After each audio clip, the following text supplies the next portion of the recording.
안녕하세요. 김서정의 그림책과 인생입니다. 지난 시간에는 인생 전반에 대해서 이야기해주는 그림책, 그리고 고난과 역경을 딛고 일어서는 그런 그림책에 대해서 말씀을 드렸는데요.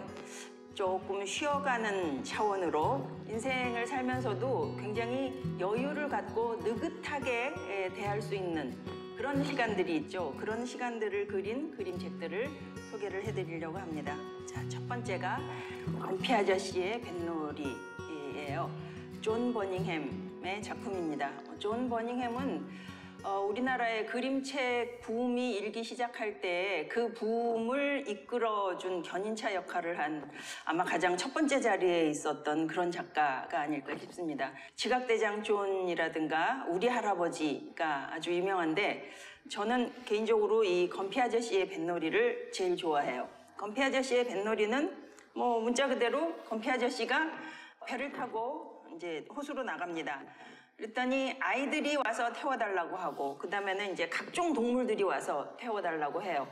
이제 걔네들을 다 태워주는데 그 배 안에서 우당탕 소동을 일으켜서 배가 뒤집어지고 다들 물에 빠지고 그래도 이제 기슭으로 헤엄쳐 나와서 옷을 말리고 집으로 돌아가고 건피 아저씨네 집에서 근사하게 티파티를 하고 제가 이 책을 좋아했던 이유는 굉장히 시원하고 통쾌하고 그리고 아주 유희지향적이라고 할까요? 그런 점 때문이었습니다. 이 책을 제가 처음 봤던 90년대 후반, 2000년대 초반 이때만 해도 아직은 그림책이 아이들한테 뭔가를 가르치는 어떤 계몽적인 공기로서의 성격이 강했는데 거기서 벗어나서 정말 선선하게 아주 유쾌하게 한바탕 소풍 가서 노는 그런 얘기라서 참 숨통이 트인다 싶었거든요. 그런데 이제 몇 년 전에 이 존 버닝햄이 세상을 떴죠.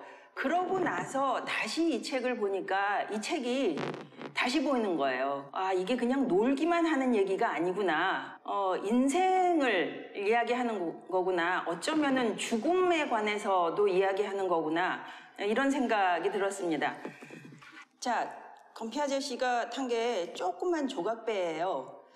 이런 배는 뭐 한두 사람이나 타면은 뭐 적당할까 싶은데 여기 아이들 둘 올라타고 온갖 동물들이 다 올라탑니다. 갑자기 저한테 이게 그 지구처럼 보이는 거예요. 이 조그만 지구에 인구가 넘쳐나고 그래서 서로 비비적대고 살면서 우당탕거리고 티격대고 지금 현재 이제 그런 상황이고 이 배에서도 그런 일이 일어나고 있고 그래서 이게 그렇게 그 좁은 터전에서 박 터지게 살고 있는 그 인간들을 싣고 있는 지구의 상징이 아닐까 그런 생각이 들어요. 그리고 이제 여기 있는 그 동물들하고 사람들이 건피 아저씨가 배를 태워주는 조건으로 뭐뭐 하지 말아라 하고 이를테면 이제 그 명령 혹은 금기를 주잖아요.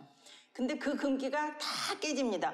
그대로 깨져요. 싸우지 말아라 그러면 애들은 싸우고 깡충거리지 말아라 그러면은 깡충거리고 그게 말하자면은 어떤 규율이나 질서에 반항하고 싶어하는 인간들의 본성을 그리고 있는 게 아닐까 또 그런 생각이 들어요. 그런 본성을 가진 인간들이 이 좁아 터진 지구에서 아웅다웅거리면서 살다가 결국은 뒤집어 엎는 그런 상황으로 가는 거죠. 배가 뒤집어지고 모두들 물에 빠지죠. 이 물이라는 거는 굉장히 다양한 상징성을 가지고 있는데 생명이 탄생하는 곳이 물이기도 하고 죽음을 맞는 곳이 또 물이기도 합니다.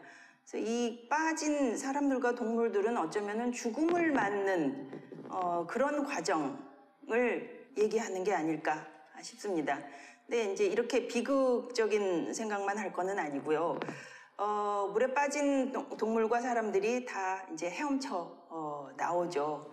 이 헤엄쳐 나온다는 거는 말하자면은 구조를 받았고 구원을 받았고 다시 살아난다는 그런 또 의미가 아닐까 싶습니다. 이 건피 아저씨는요 그냥 아무 소리 안 하고 헤엄쳐 나와서 바람에 옷 말리고 집에 가자 차 마실 시간이다 그 얘기만 해요. 그리고 집에 데리고 가서 아주 근사하고 화려한 그런 만찬을 베풀어 줍니다. 이게 그냥 마음씨 좋은 아저씨처럼 보이지 않고 뭐랄까 아주 너그러운 그 창조주처럼 보이는 거는 제가 좀 과한 걸까요? 근데 이 존 버닝햄의 죽음하고 맞닿아서 이 책을 다시 보니까 우리가 이렇게 지금 아웅다웅하면서 물에 빠지면서 싸우면서 금기를 깨뜨리면서 그렇게 살다가 거의 종말에 가깝게 어떤 파국을 맞더라도 그게 완전한 파국은 아니고 구원과 구조와 새로운 세상을 향해 가는 그런 길일 수도 있지 않을까? 이런 생각을 하니까 굉장히 마음이 편해지고 이렇게 너그러워지고 이렇게 한숨 이렇게 돌릴 수 있게 되는 그런 체험을 했습니다. 그림책을 해석하고 이해하고 받아들이는 거는 다른 어떤 장르보다도 더 개인적이고 더 감성적이고 더 상황적이고 환경적인 그런 측면이 많습니다. 많은 사람들한테 많은 다양한 그런 해석을 듣고 그리고 힌트를 얻어서 그걸 또 자기한테 적용시키고 그러면은 그림책을 보는 눈이 훨씬 넓어질 수 있고요. 이런 식으로 그냥 단순한 소풍이 아니라 훨씬 더 넓은 경지의 어떤 그 쉬어감, 다른 차원에서의 어떤 그 선선함 이런 것들을 또 받아들일 수 있는 그런 그 독서 체험도 하실 수 있으니까 그런 식으로 한번 다시 읽어보세요. 다음은 강물이 흘러가도록입니다. 바바라 쿠니 그림이고 제인 욜런 글입니다. 지난번에 제가 소개드렸던 부엉이와 보름달도 이 제인 욜런 글이에요. 아주 시적이고 잔잔하면서도 뭐랄까요, 이렇게 가슴 깊이 차고 들어오는 그런 글을 쓰는 작가입니다. Let the Swift River Go가 원제입니다. 그러니까 스위프트 강변에 있는 마을들이 댐 건설 때문에 다 수몰되고 거기에 살던 사람들이 이주해야 되는 이제 그런 상황을 그리고 있습니다. 셀리 제인이라는 여자아이가 이제 주인공인데요. 그 스위프트 강가에 있는 마을에서 얼마나 이렇게 행복하고 아름다웠던 전원 생활을 어렸을 때 누렸나 이런 얘기가 쭉 나옵니다. 그 묘지에서 소풍을 하기도 하고요. 여름에는 이제 집에서 안 자고 나무 밑에서 이렇게 야외에서 자기도 하고 그럽니다. 제가 주목했던 장면은 이 장면이에요. 친구들이 놀러 와서 개똥벌레를 잡아서 병에다가 넣고 병 입구를 막습니다. 그럼 이제 병 안에서 개똥벌레들이 굉장히 예쁘게 반짝반짝 빛나죠. 이 장면은 그 어린 시절의 추억과 어떤 그 아름다움과 애틋함과 이런 것들을 가능하면은 그대로 간직하고 싶어하는 그런 사람들의 마음을 이렇게 그려내고 있는 게 아닌가 싶어요. 왜 우리 주변에도 그 추억이 깃든 물건들 버리지 못하고 다 끌어안고 가끔가다 들여다보면서 이때 이랬었지 그러는 사람들 많잖아요. 삶을 살면서 이렇게 버리고 싶지 않은 그런 순간들을 이렇게 간직하려고 그래요. 근데 이제 엄마가 뭐라고 하느냐면은 놔주렴 셀리 제인 하고 얘기를 합니다. Let go죠. 가게 해라 입니다. Let go가 이 작품의 전체를 관통하는 주제예요. 뭐 사람들 이주가 결정이 되고 뭐 나무도 베어지고 뭐 묘지도 옮겨가고 집도 옮겨가고 그리고 다들 옮겨갑니다. 그리고 이 아이는 이제 그 어렸을 때 뛰어놀았던 마을이 다 황폐해지고 거기 댐이 들어서는 장면을 아버지하고 같이 이렇게 보러 가요. 이제 그 근처에 막 이게 실제로 있었던 일이라고 해요. 그 근처 마을 7개가 전부 다 물에 잠기고 거대한 이제 호수가 이렇게 생겨나죠.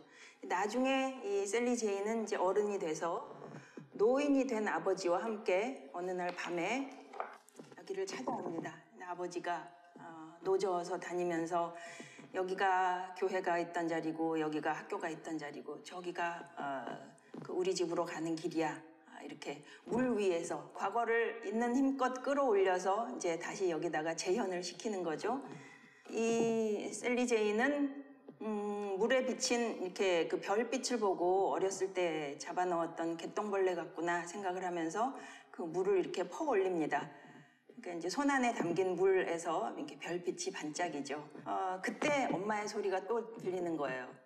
놓아주렴, 셀리 제인, 가게 하렴. 그래서 엄마 말대로 놓아주었다입니다.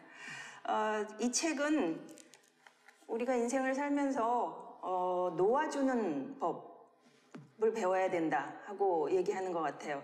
사실 정들고 뭐 추억이 서리고 그렇게 소중했던 그런 것들, 물건도 그렇고요, 자연도 그렇고 사람도 그렇고 가는 게 너무 안타깝죠. 가능하면은 붙들고 싶죠. 그렇지만 물론 붙잡을 수 없고요. 그리고 붙잡는 게 최선은 아니다. 놓아주고 흐르게 하는 게 더 나은 일이다. 강물도 흐르게 하고 개똥벌레도 날아가게 하고 그리고 너도 그런 식으로 인생을 계속 흘러가야 한다. 그런 얘기를 하고 있습니다.